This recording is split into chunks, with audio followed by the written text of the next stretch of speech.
Avant de commencer cet épisode, je voudrais du fond du cœur remercier le Studio Majorel qui m'accueille encore une fois aujourd'hui dans toutes mes aventures multiples. Ils ont le matériel que je n'ai pas, ils ont l'énergie que parfois je n'ai pas. Ils me secourent dans toutes mes idées les plus folles.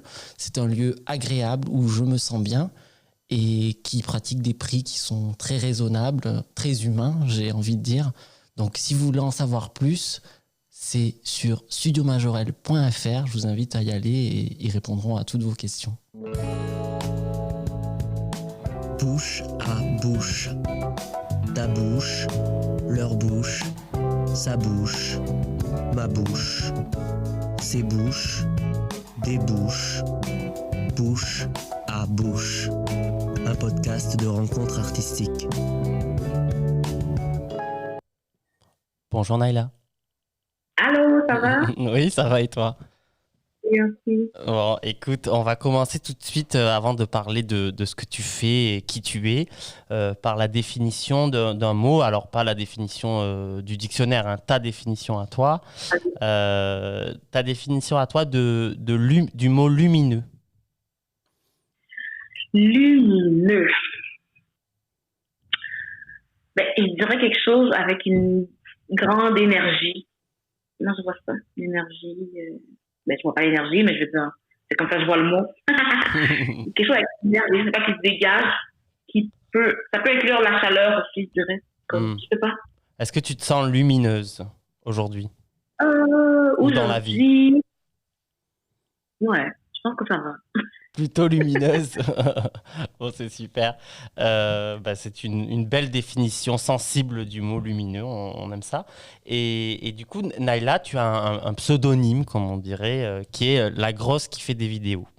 Alors, je pense qu'on te le demande à chaque fois, mais pourquoi avoir choisi ce nom-là, la grosse qui fait des vidéos? Est-ce que c'est une volonté? Est-ce que c'est plus... Parce que en ayant regardé un peu le contenu que tu fais, tu as un humour, quoi. Tu es toujours un peu décapante, tu t'aimes bien titiller les gens. Est-ce que c'était dans cette volonté-là ou un peu putaclic en disant, au moins on me verra? Quelle a été la décision de prendre ce pseudonyme-là? OK. Au début, dans le fond, ma chaîne s'appelait juste mon nom, juste Naïla. Mm-hmm. Là, j'ai décidé il y avait comme un concours qui s'est passé sur Internet, Vlog Academy. Je voulais participer, mais j'ai remarqué que tout le monde, leur chaîne, c'est leur nom. C'est comme, voyons donc, voilà, je trouve autre chose, ça n'a aucun sens. Comment tu peux te démarquer? Tout le monde a le même nom. Tout le monde a pas le même nom, mais tu comprends. Et en même temps, je recevais beaucoup de commentaires comme ta gueule, la grosse. Toujours les commentaires me traitant de grosse. J'ai dit, tu sais quoi? Je vais m'appeler comme ça. Quand c'est le prochain qui me traite de gros, je vais te dire, dis-moi quelque chose que je ne sais pas. Je me suis appelée comme ça pour un peu me démarquer et pour faire taire les gens qui sont par rapport. Regarde pas mes vidéos. Je te parle de discrimination raciale. Qu'est-ce que mon poids a à voir là-dedans? Est-ce qu'au final, en ayant pris ce pseudo-là, est-ce que tu as remarqué que ça a diminué ou c'était équivalent, les insultes et tout ça? Ah, oui, ça a diminué, certain. OK. Je pense que pendant un an, personne m'a traité de grosse sur ma chaîne. Ah, c'est... Là, maintenant, je pense que ça vient comme une fois par... Je pense que quelqu'un me traite de grosse une fois par 9 mois. OK. C'est le temps d'une grossesse, quoi, on va dire. Une fois tous les 9 mois. D'accord. Et est-ce que j'ai vu que dans ton contenu, à la base, t'es comédienne. Le rêve initial, c'est l'art dramatique et le cinéma, c'est ça? Oui. Et après, donc, tu ouvres cette chaîne YouTube-là pour créer du contenu un peu libre, c'est ça? Oui, parce que j'aime beaucoup m'exprimer. Mais tu sais, je ne voulais pas nécessairement écrire des scénarios. J'étais comme, je sais pas comment on fait ça. Puis, moi, depuis que je suis petite, là, quand j'étais jeune, OK, mettons 10 ans, mon rêve dans la vie, c'était d'être avocate là, pour défendre les gens, avoir ma compagnie de vêtements recyclés. Parce que je pensais à ça, moi, l'environnement depuis il y a 10 ans. Puis, voyons, c'est quoi l'autre? J'ai oublié c'est quoi l'autre. En tout cas, j'avais juste envie de défendre tout le monde et de me chicaner avec les gens méchants. Puis comme, tu sais, de penser aux autres. C'était comme, de sauver la planète, tu comprends? C'est ça mon rêve. Là, je me suis dit, écoute, je parle, je suis capable de parler, je suis capable de dénoncer des affaires, je vais prendre ma plateforme pour faire ça. Et en même temps, c'est dans une période où je suis pas une personne qui a beaucoup d'amis nécessairement, là. J'ai la belle nice. Je suis pas tant nice en vrai. J'avais pas beaucoup d'amis, puis je sais que j'avais fait quelques vidéos pour dénoncer les affaires que je vivais à l'école, justement, dont de l'intimidation, etc. Puis il y a eu un déclic, un moment incroyable, un garçon qui a trouvé le moyen de me dire de toute façon, ta chaîne n'ira jamais nulle part, personne ne veut écouter tes avis de marde. Et donc ça t'a motivé, quoi. C'est un challenge. Tu peux m'écouter? Parfait. J'ai fait une vidéo à chaque jour. Jusqu'à ce que j'ai mes 1000 abonnés. J'étais comme, tu vois, il y a des gens qui écoutent. Et à partir de là, c'est parti. Je faisais comme plus régulièrement. Et puis t'en fais, j'ai vu du coup, ça dépend. Il y a des périodes où tu es beaucoup plus active, puis d'autres où tu es un petit peu moins. Est-ce que Et puis il y a toujours effectivement un peu le second degré, comme tu le fais là. En même temps, j'ai l'impression que c'est ta nature, quoi. Tu rigoles de toi, des autres. Bon, c'est bien, mais est-ce que il y a vraiment, pour toi, il y a une mission, enfin, en tout cas avec ce qui se passe en ce moment, je vois que tu es quand même très, très active sur la communauté noire et que tu as envie qu'on en parle et que les choses évoluent. Mais, et puis j'ai vu aussi que tu t'avais fait il y a plus d'1 an, quoi, être noire et actrice au Québec ou un truc comme ça. Voilà. Et en fait, est-ce que pour toi, l'humour est un bon vecteur de ces questions-là? Est-ce que tu trouves que ça sert à quelque chose? Alors, j'imagine que tu vas me dire oui, sinon je ne le ferai pas, mais est-ce que... parce qu'il y a des gens qui peuvent trouver ça un peu genre, bon, bah, ouais, en fait, tu ris de choses qui sont pas forcément drôles pour certaines personnes. Qu'est-ce que tu as envie de leur répondre à ces gens-là? Premièrement, je vais juste revenir à la première question. Je me rappelle, je voulais être avocate et humoriste et avoir ma compagnie de vêtements. C'est ça l'affaire. C'est que là, je vois le lien de tout ce que je fais maintenant. Numéro 2, c'est que j'en ris, mais j'en ris à moitié, je dirais, parce que je sais que je le vis, mais que je peux pas non plus passer ma journée à pleurer, là. Parce que, mettons, le racisme, c'est une affaire de tous les jours. Si je vis ça dramatiquement tous les jours, c'est ma vie à moi qui va être misérable. Tu comprends? Le voisin, il va sentir cher côté là. C'est moi qui va être triste. Donc, moi, je trouve ma manière de m'exprimer. Et aussi, c'est parce que je suis consciente que il y a plein de gens qui font plein d'autres manières. Il y a des gens que si tu leur cries dessus, ils vont pas comprendre. Il y en a que oui. Il y a des gens que si tu leur parles avec tes émotions, ils vont pas comprendre. Il y en a que oui. Il y a des gens, il faut que tu fasses 2-3 blagues, faut que tu fasses comme ouais, j'avais pas pensé à ça. C'est comme... Fait que j'ai l'impression que chacun apporte sa part. Ouais. Puis toi, t'as trouvé ça sur les réseaux, quoi, du coup, YouTube, Instagram, enfin, tous ces trucs-là.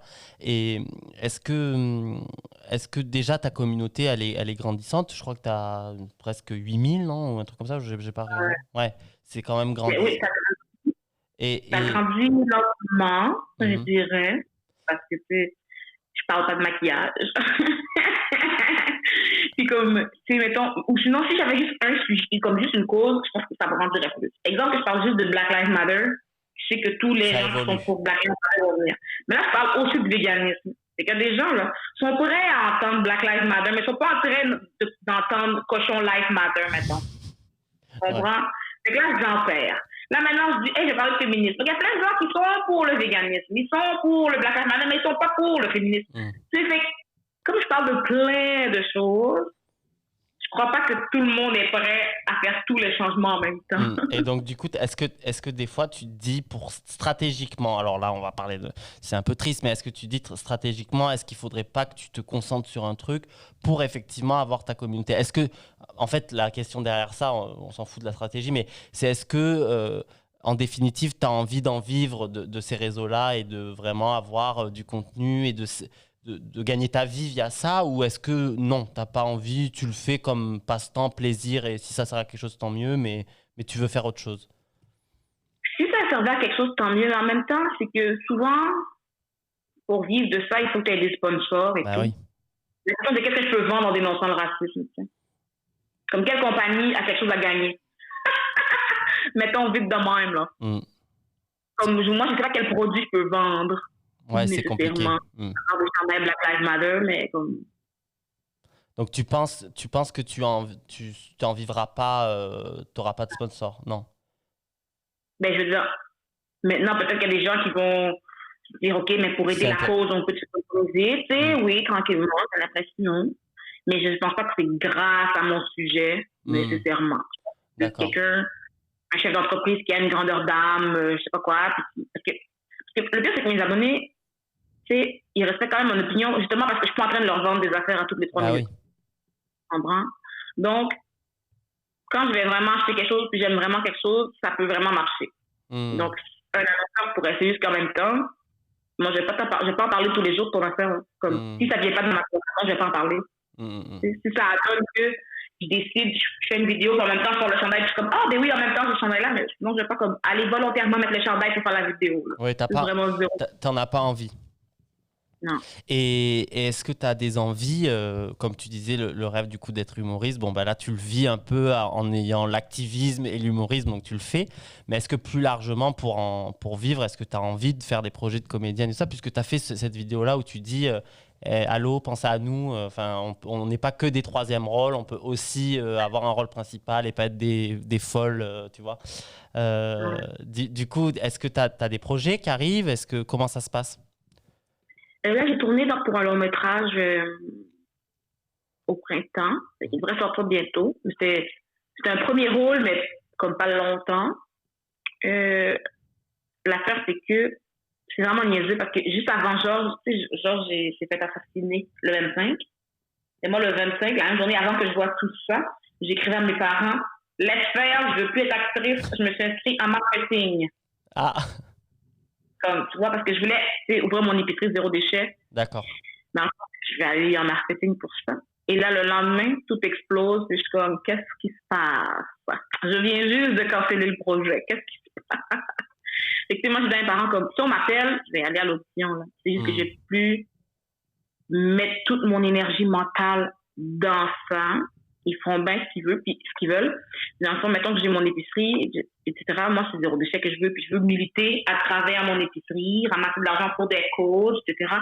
Puis, je m'étais dit que je pouvais sûrement, si ça marche, comme aider à financer des films qui mettent l'avant la diversité. Ouais. Tu sais, des choses comme ça. Aider à ma propre manière le cinéma québécois à arrêter d'être la même personne sur 50 films. La gagne. Et est-ce que mais ça va aller par un autre moyen. Et donc là, tout est un peu bouleversé du coup avec ce qui se passe en ce moment à Montréal, les manifestations et tout ça. Tu sens que tu as une voix et que tu as besoin de l'exprimer. C'est pour ça que tu as repris activement de faire des vidéos, puis de parler, puis. Là, maintenant, parce que tout le monde maintenant m'écrit, il pose des questions, je suis comme mon Dieu. OK, je réponds. T'es professeur. Mon Dieu, les gens sont en train de me bloquer parce que j'en parle. Laisse-moi en parler. Ouais. Parce que je sais aussi que dans quelques jours, les gens vont oublier. Mais pas qu'ils vont oublier, mais ils vont plus nécessairement vouloir en apprendre autant. Ils vont juste l'intégrer à leur vie de tous les jours. Fait que moi, ça ne servira à rien que j'en parle à tous les jours encore. Tu comprends? C'est correct, on a compris. Et est-ce que alors attends, je vais reprendre. Est-ce qu'il y a d'autres choses? Est-ce que tu vois une évolution? Vraiment, là, on parle plus des réseaux sociaux et tout ça, mais tu es allé manifester et tout ça. Est-ce que tu vois une vraie prise de conscience? Et est-ce que tu as l'impression que c'est périn, que c'est quelque chose qui va perdurer dans le temps?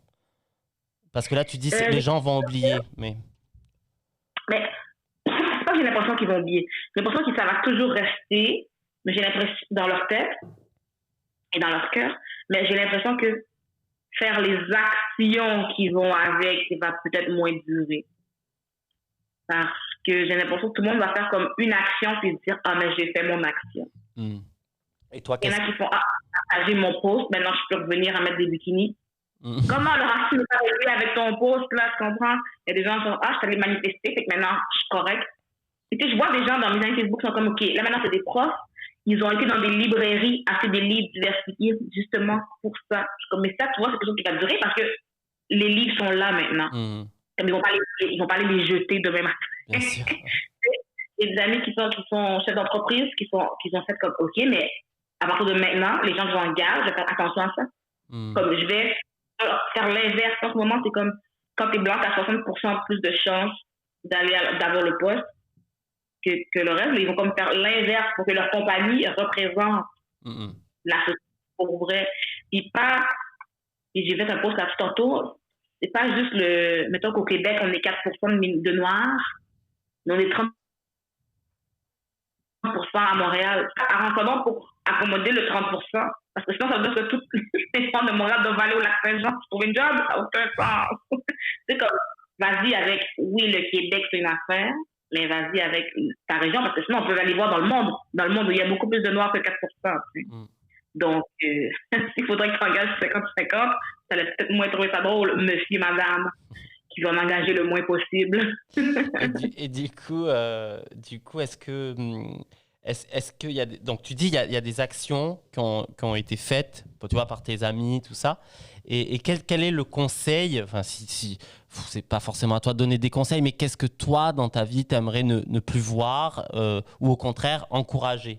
Parce que tu vois, il y a des gens aussi, je pense, qui actuellement se sentent, ont peut-être pris conscience ou en étaient peut-être déjà conscients il y a des choses à rectifier, mais qui ne savent pas comment. Alors, les manifestations, c'est une chose, mais est-ce que dans le quotidien, il y a des choses sur lesquelles tu te dis, voilà, ça m'est arrivé, c'est plus jamais. Ou au contraire, enfin voilà, est-ce que tu as des choses à dire? C'est l'occasion de le faire là. Et moi, ce que j'aimerais, c'est que les gens arrête de comme discréditer les vécus des gens qui n'ont pas le même vécu qu'eux. Mais ça, c'est dans tous les sujets. Tu comprends? Tu peux pas venir ici et me dire que c'est pas si pire que ça, les réserves. Tu n'es pas sur une réserve. Tu peux pas me dire que c'est pas si pire que ça, le racisme. Tu ne le vis pas.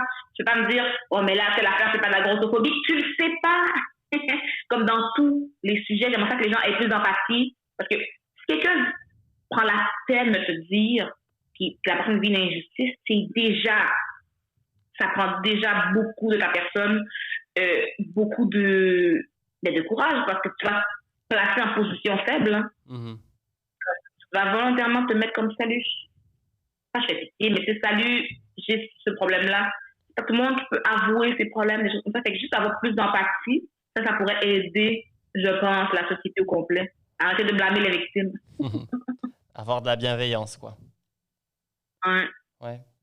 Et le truc que je voudrais encourager, c'est justement l'ouverture d'esprit. L'ouverture d'admettre ses erreurs, l'ouverture d'accepter de faire des changements, parce que de pas tout, quand c'est pas toi qui es victime de quelque chose, de pas tout le ramener à toi. Tu comprends? De vraiment juste de rester conscient que, OK, cette personne a cette expérience, je peux être désolée d'avoir fait quelque chose avant, mais comme qu'est-ce que je peux faire pour aider cette personne?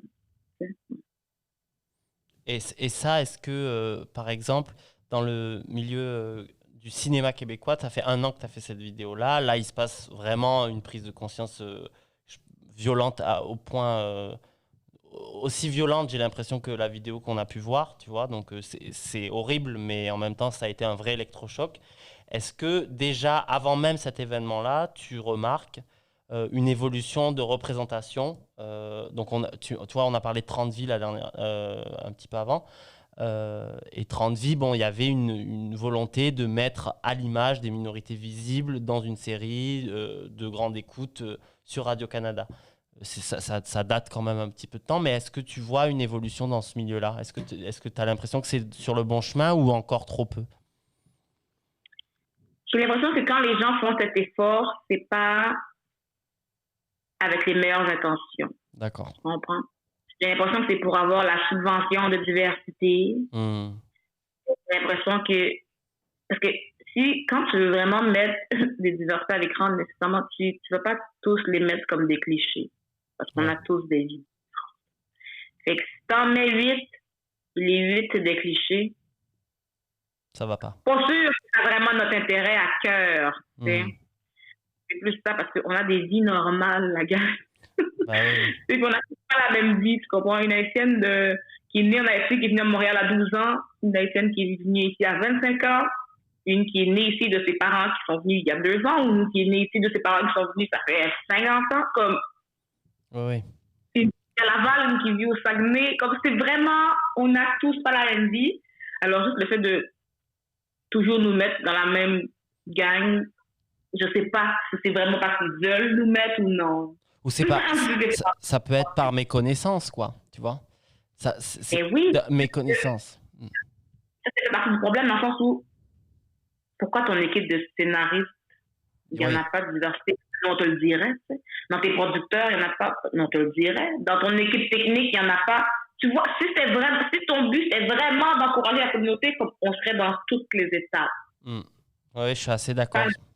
C'est drôle parce qu'il y a plein d'autres séries que les personnages restent pendant 50 ans. Comment ça, la seule émission où il y a de la diversité, tout le monde reste juste une saison. Ouais. Personne ne peut en vivre.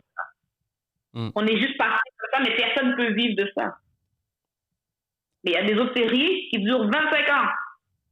C'est les mêmes 8 personnages, puis on les voit grandir. Là, tu as payé toutes tes études avec ça. Une saison. Ouais, mais c'est clair.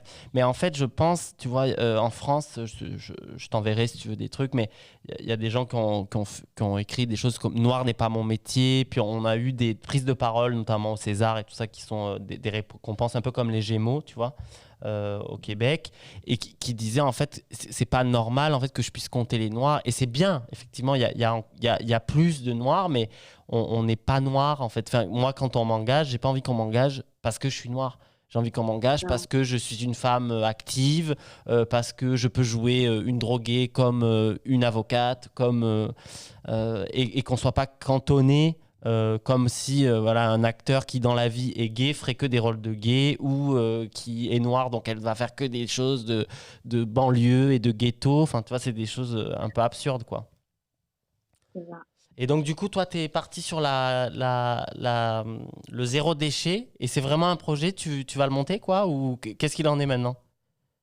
Ben, là, en ce moment, j'ai commencé à faire de la marchandise en lien avec mon militantisme. C'est que j'ai fait des chandails by Ginette pour que tout le monde dise adieu à sa Ginette intérieure, parce que la madame raciste à l'intérieur de nous. Mais tu sais, je fais parce que j'aime ça donner à des organismes. Fait que, tu sais, je donnais, mettons, à un organisme, je sais quoi le nom.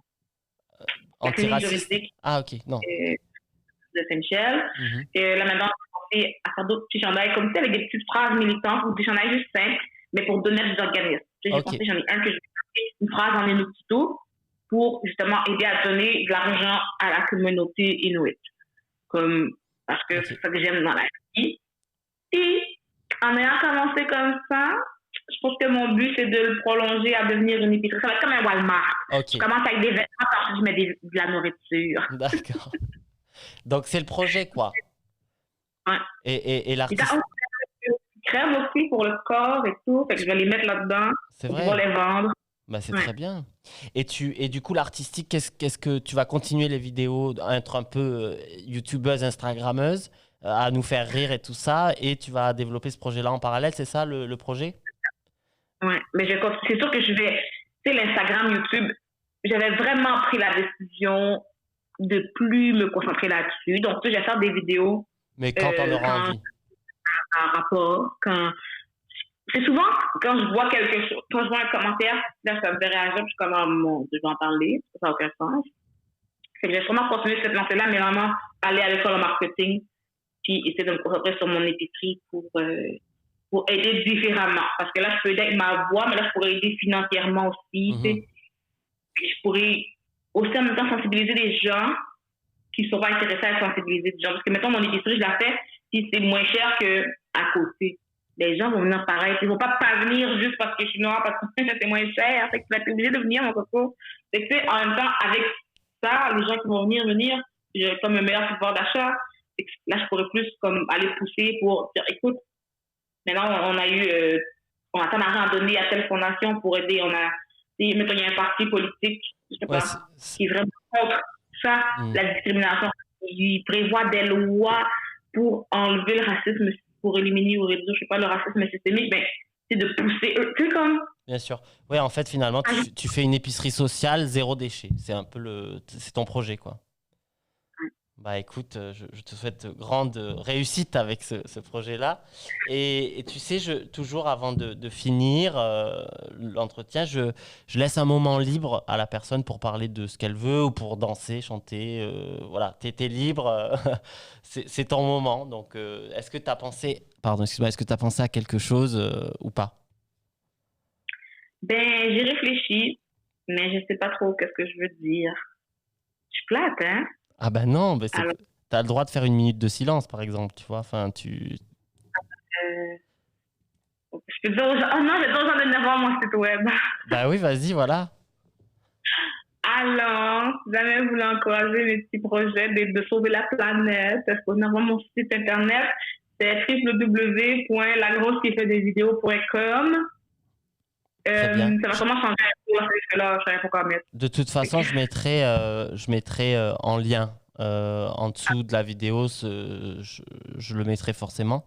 Voilà.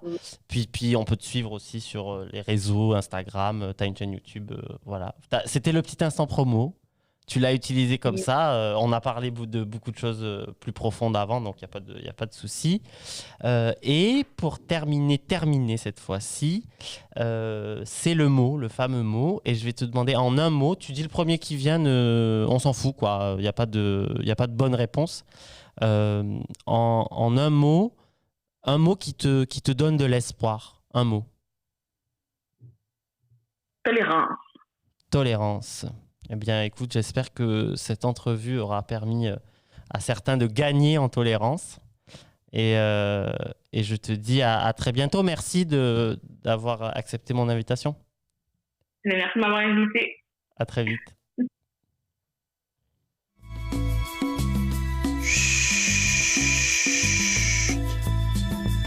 Bouche à bouche, c'est terminé pour aujourd'hui.